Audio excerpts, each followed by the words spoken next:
who were pioneers in the organic movement have now been denied to even use our language by licensing our words that we used to use. So now we can't use that. But it really struck me here the importance of the three-stage project here. No. These guys want they want to see what's happening. And so that, I think that's really the importance of this. And the other thing is the whole, we're going to say motto, what a better place to have than for live free or die. You know, we live in a time where most of the people in our culture don't know what it is to be enslaved or tyrannized or imprisoned for no reason other than your ancestry or your ethnicity or your beliefs. And so we don't have a visceral understanding of what a total lack of freedom is. We're beginning to get there, but we don't have it yet. And, you know, I think many of us need a dose of the fact that there are things worse than death. And since we don't participate in death anymore, in fact, you know, we have a huge, funeral home mortuary business to sanitize death and make a pretty corpse and a coffee noise. You look so good. Think about our ancestors. If you wanted chicken for dinner, you have to go out and butcher the chicken.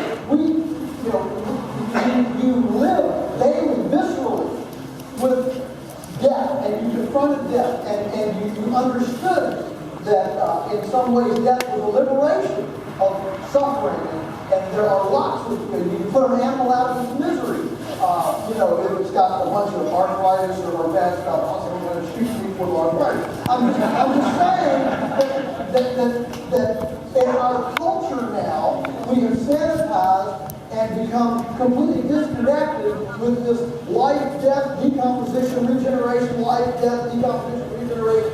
It's this marvelous thing. In order to have life, you have to have death. When you bite into that carrot and take the carrot's life, the carrot gives up its life for you. That's a sacred thing. And it becomes sacred the way you treat the carrot in life.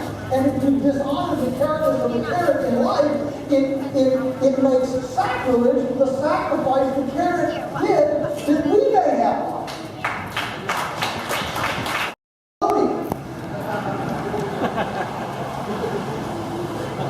So there are things worse. What's worse than death? What's worse than death is dying in spirit.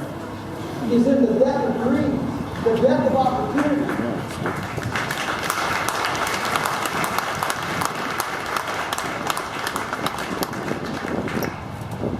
The tragedy of denying our culture the blessing of our of our own innate gifts and talents being able to bring to it. You see, that becomes very practical because all innovation starts embryonically.